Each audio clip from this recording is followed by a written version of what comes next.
Hello friends, welcome to Pamisha vlog. ये vlog हमारी वैष्णो देवी यात्रा का है, जो कि शुरू होती है नई दिल्ली रेलवे स्टेशन से वैष्णो देवी कटरा तक की, जिसका फेयर है 300 से लेके 3000 रुपये के बीच में। डिपेंड करता है कि आप कौन सा कोच और कौन सी ट्रेन आप करते हो। इसका सफ़र आपको नई दिल्ली से कटरा तक का 11 से 12 घंटे तक का लगेगा।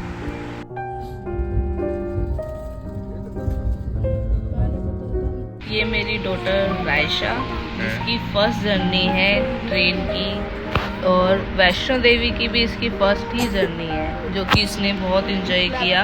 पूरी ट्रेन में मस्ती करते हुए फुल एंजॉयमेंट में इसने फर्स्ट जर्नी एंजॉय की। हम सुबह 6 बजे वैष्णो देवी कटरा पे उतर गए थे। उतरने के बाद हमने वहाँ पर होटल हायर करा, जो कि राउंड 500 से 1000 के बीच में था। उसमें हमने होटल में कमरे में थोड़ा रेस्ट किया, ब्रेकफास्ट किया, फ्रेश होके, और हमने होटल में ही अपना सामान जमा करा के अपनी यात्रा शुरू कर दी। जो कि शुरू करने से पहले आपको यात्रा पास लेना पड़ता है, जो कि हर यात्री के लिए कंपलसरी है। ये एंट्री गेट है, यहाँ से यात्रा शुरू होती है। यहाँ पर हमारा सामान चेक किया जाएगा, जो भी आपको ऊपर लेके जाना है। यहाँ पर आपको घोड़ा, पालकी और बच्चे के लिए रैंप भी हायर कर सकते हैं, पर हमने डिसाइड किया कि हम पैदल ही यात्रा करेंगे। लेकिन हमने रायशा के लिए रैंप बुक कर ली थी, जिसका हमें किराया 500 रुपये पड़ा। कटरा से भवन तक का यात्रा आपकी 15 से 16 किलोमीटर की पड़ेगी, जो कि हमें पहला पॉइंट हमें अर्धकुंवारी मिलेगा, जो कि 8 किलोमीटर की दूरी पर है। अर्धकुंवारी पर पहुंच के आपको 2 रास्ते मिलेंगे, एक नया रास्ता और एक पुराना रास्ता।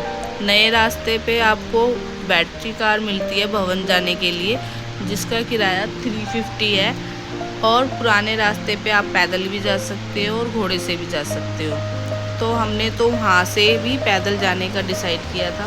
रास्ते में हमें ये बाण गंगा मिली थी।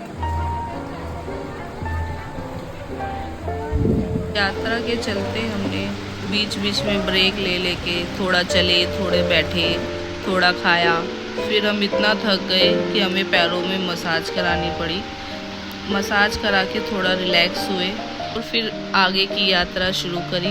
जो हम रात तक ऊपर पहुँचे थे, फिर हमने रात को माता के भवन पे ही स्टे किया। फिर सुबह सुबह की आरती के बाद हमने माता के दर्शन किए, जो कि वहाँ फ़ोन ले जाना अलाउ नहीं था, फ़ोन हमारे पहले से ही जमा हो गए। माता के दर्शन के बाद हमने भैरव बाबा मंदिर जाने का डिसाइड किया, जो यहाँ से भवन से 6 किलोमीटर दूरी पर है। तो वहाँ के लिए हमें ये पालकी मिली थी, जिसका किराया 100 रुपये था। वहाँ पे हम पहुँच के हमने दर्शन किए। दर्शन के बाद हमने यहाँ पे रेस्ट पॉइंट था, इसमें यहाँ पे सब रेस्ट कर रहे थे। हमने भी थोड़ी देर रेस्ट किया, थोड़ा खाया पिया, और इतनी देर में हम खा रहे थे, खाते खाते पीछे से लंगूर आ गए, हाथों में से छीन के भाग जाते हैं। वैसे ही किसी को नुकसान नहीं दे रहे थे, लेकिन बस खाने पीने चीज़ों पे ही अटैक कर रहे थे। और यहाँ से व्यू इतना सुंदर दिख रहा है, ये बिल्कुल टॉप पर है। ये यहाँ से व्यू इतना सुंदर दिख रहा था। पहाड़ों पे थोड़ी थोड़ी सी बर्फ़ भी पड़ी हुई दिख रही है, और यहाँ पे इतने श्रद्धालु सब आराम से रिलैक्स कर रहे थे। और हमने भी यहाँ पे थोड़ी देर रिलैक्स करके फिर अपनी वापसी की यात्रा दोबारा से शुरू करी।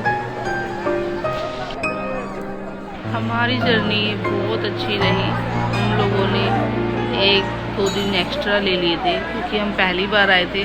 तो हम आराम से चढ़े, आराम से उतरे।